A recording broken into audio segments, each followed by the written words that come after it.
আয়োজিত 13 বর্ষী শানের সওয়াত সম্মেলন 2026-এর প্রথম দিনের মুআজ্জাজ সভাপতি হযরত মাওলানা আব্দুল্লাহ হাসান কাসিমি সাহেব দামাত বরকাতুহুল আলিয়া এবং আজকে মহতে মাহফিলের সম্মানিত আলোচকবৃন্দ, উপস্থিত ধর্মপ্রাণ মুসলমান ভাইরা, পর্দার অন্তরালে অবস্থানরত আমার মা এবং বোনেরা, মহান আল্লাহ রাব্বুল আলামিনের শাহী দরবারে লাখ কোটি শুকর যে আল্লাহ তাআলা আপনাদেরকে আমাকে বড় মেহেরবানি করে আজকের এই দ্বীনি মজলিসে দ্বীনি মজমায়ে আসার বসার তৌফিক দিয়েছেন। আল্লাহ পাকের দরবারে প্রাণ খুলে শুকরগুজার হচ্ছি। সবাই পড়ি আলহামদুলিল্লাহ। বলেন তো আমরা গোলাম কার? আল্লাহ। জীবন্ত রাখেন কে? মৃত্যুদান করেন কে? ফাঁসিতে ঝোলানোর আগে প্রাণ ভিক্ষা দেওয়ার মালিক কে? রিজিক দেওয়ার মালিক কে? সম্মান ও সম্মানের মালিক কে? সন্তান দেওয়ার মালিক? সাতবক জমিন আসমানের একচ্ছত্র মালিক একমাত্র কে? সে আল্লাহ তাআলা অত্যন্ত মেহেরবানি করে আপনাকে আমাকে এখানে এনেছেন। মুহতারাম হাজিরিন, পবিত্র কালামুল্লাহ থেকে একটি আয়াতে কারিমা আপনাদের সামনে তেলাওয়াত করেছি। আল্লাহ তাআলা যদি চান, আয়াতে কারিমাকে সামনে রেখে একটি সারাংশ আলোচনা আপনাদের সামনে মুযাকারা করার চেষ্টা করব ইনশাআল্লাহ। আমরা অত্যন্ত ভাগ্যবান উম্মত। আল্লাহ তাআলা অত্যন্ত মেহেরবানি করে আপনাকে আমাকে আখিরি জামানার উম্মত হিসেবে কবুল করেছেন। শেষ জামানার নবীর উম্মত হতে পারা এটা বিরাট বড় সৌভাগ্যের ব্যাপার। এটা আল্লাহ পাক সবাইকে দেন না। আগের জামানার উম্মত যারা ছিলেন এবং আমরা যারা শেষ জামানে আসছি, আমাদের মধ্যে কিছু পার্থক্য আছে। পার্থক্যটা হলো, আগের জামানা নবীর উম্মতকে আল্লাহ পাক দীর্ঘ লম্বা টাইম হায়াত দিয়েছিলেন, যেটা আল্লাহ পাক এই উম্মাহকে দেন নাই। আমাদের হায়াতের টাইম তো খুবই কম। জামি তিরমিজির মধ্যে আসছে 2331 নম্বর হাদিস। হুজুর সাল্লাল্লাহু আলাইহি ওয়াসাল্লাম বলেন, উমর উম্মতি মিন 60 সানাতান ইলা 70 সানা। হুজুর বলেন, আমার উম্মতের হায়াতের টাইম এই সামথিং 60-70 বছর। আর আগের উম্মত বেঁচে থাকতেন লম্বা টাইম, 500 বছর, 700 বছর, 1000 বছর তারা বেঁচে থাকতেন। দ্বিতীয়ত, এই উম্মতের এই ভিতরে বাদাম টাদাম, বাদাম ভাই, ওই পিছনে একটা, এখানে একটা, এটা বাদাম বিক্রি করা যায় এখানে। ওঠেন ওঠেন, আপনার লজ্জা পাওয়ার দরকার হয়, যান।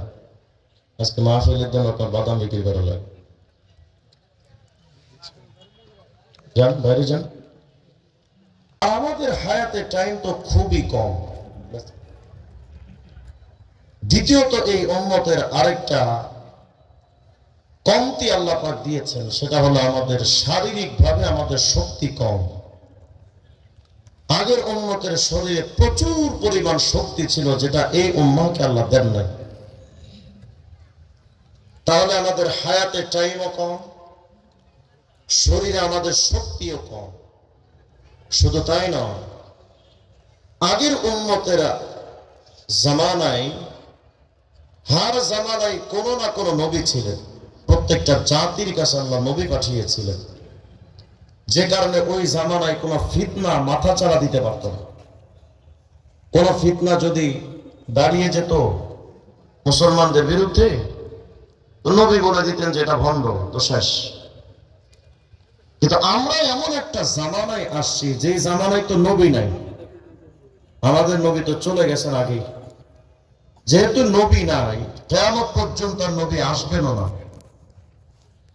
যে কারণে ইসলাম বিদ্বেষী এবং কুফরি সংগঠনগুলোর একটা সুযোগ পেয়েছে তারা, যেহেতু নবী নাই। পীরের পায়ে সেজদা দিয়ে এরপরও দাবি করে এরা নাকি হক্কানি।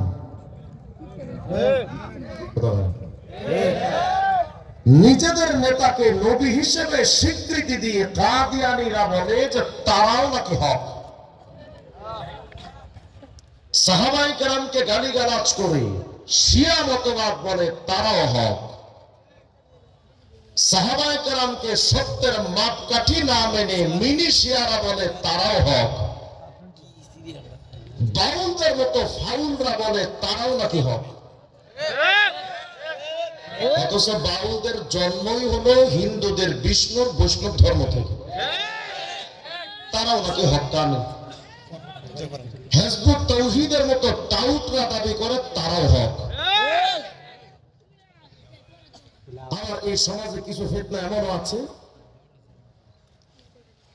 রমজান মাসে তো শয়তান বান্ধা থাকে, কিন্তু আহলে খবিস নামক শয়তানরা জারি থাকে।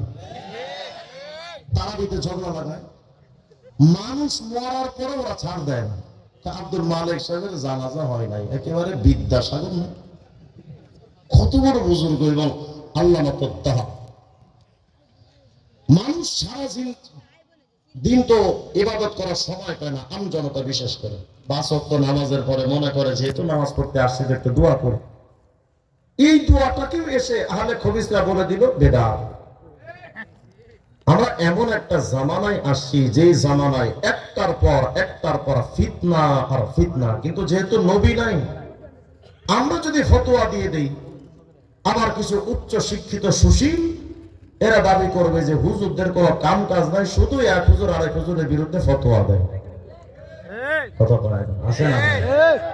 যে কারণে সাধারণ আমজনতা যারা, তারা এখন পড়েছে মস্ত বড় বিপদে। কোনটা হক কোনটা বাতিল এটা চিনতেই তাদের মাথা খারাপ। আমল করবে কখন?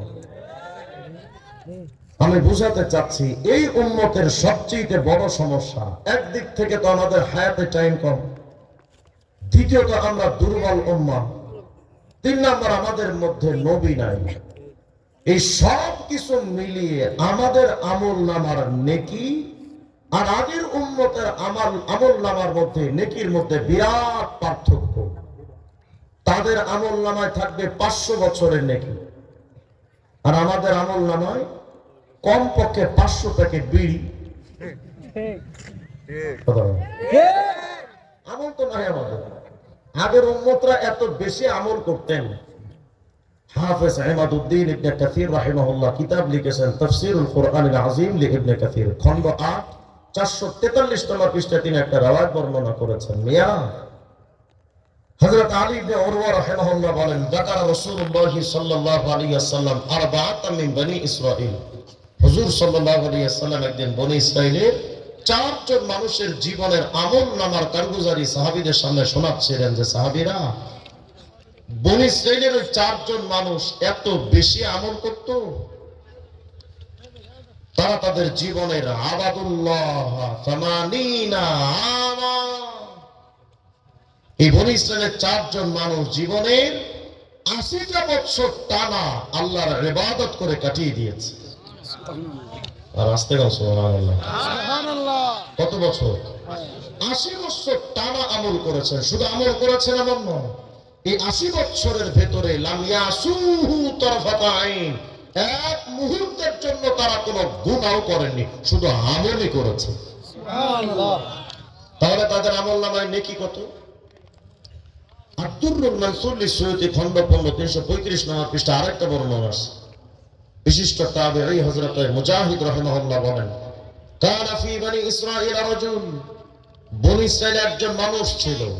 এই মানুষটা এত বেশি আমল করত, তার আমলের একটা রুটিন ছিল।